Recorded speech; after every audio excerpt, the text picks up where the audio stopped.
Hi friends, hope you are doing well. I am Dr. Ganguly. Welcome to my channel. So today I am going to speak about the Fulbright scholarship or fellowship as given to people who want to do masters and PhD degrees in the US.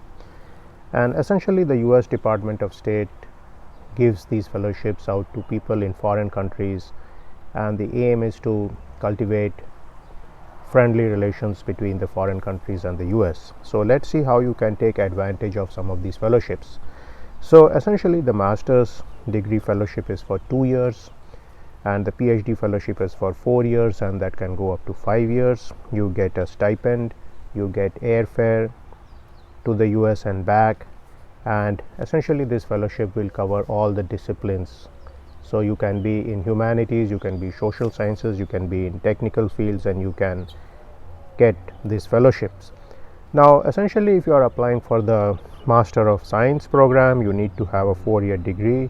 If you are applying for the PhD program, you typically need to have a master's degree or sometime an MPhil degree, as is given out in some countries. Now what do you do if you have a 3-year degree? Now I'll make a separate video on that, but one of the things is you could do a 1-year degree which is there in some of the countries which have a 3-year bachelor's degree. It can be followed by a 1-year postgraduate diploma in some subject in your field or of relevance to your field. So essentially many of these 1-year degrees are focused on research, and if you do them then you essentially have a 4-year degree. Now what are required for this fellowship? You need to give the GRE, you need to give TOEFL, you need to give some letters of references, and you need to have a good GPA.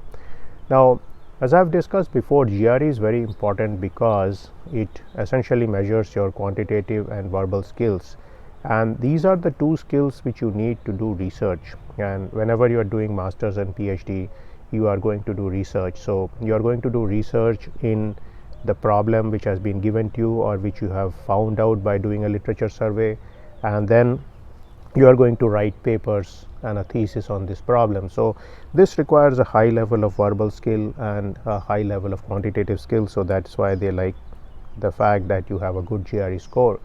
Now TOEFL is essentially used to measure the proficiency as far as the English language is concerned, because in the US you are going to conduct yourself in the English language in the university, in the situations outside the university, in conferences, in discussing things with your supervisor and your friends and so on.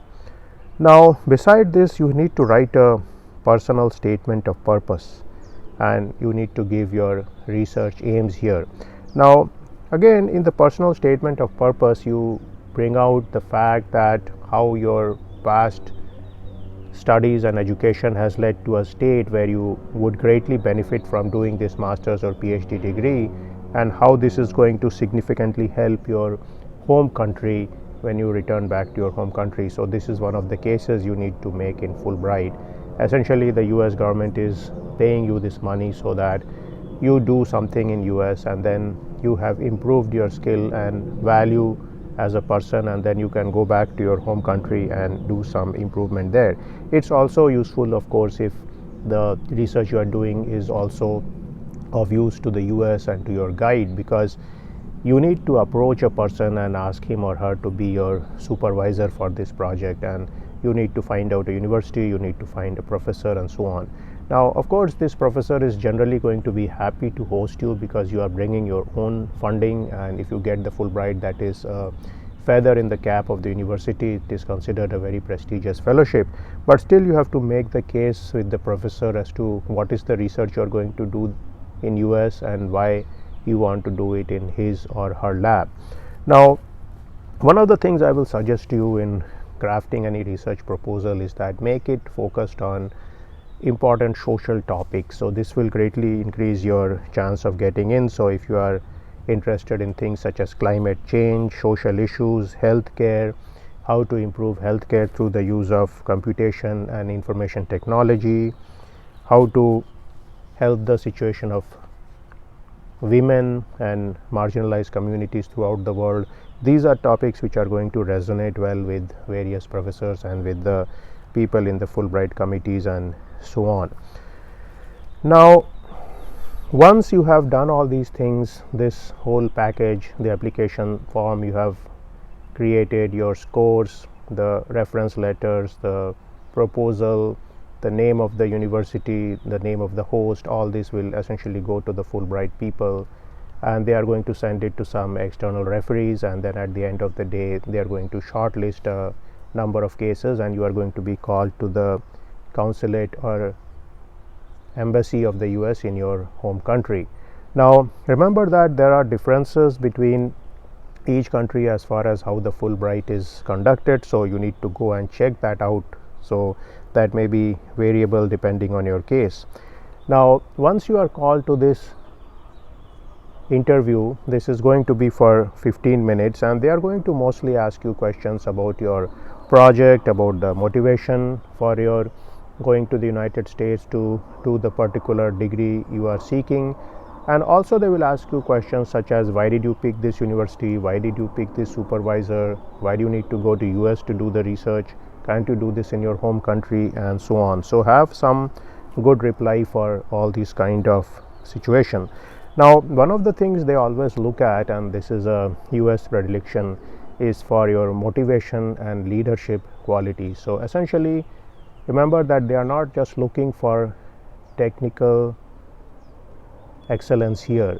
Now in that case you could probably go to a US university directly, you could do research there.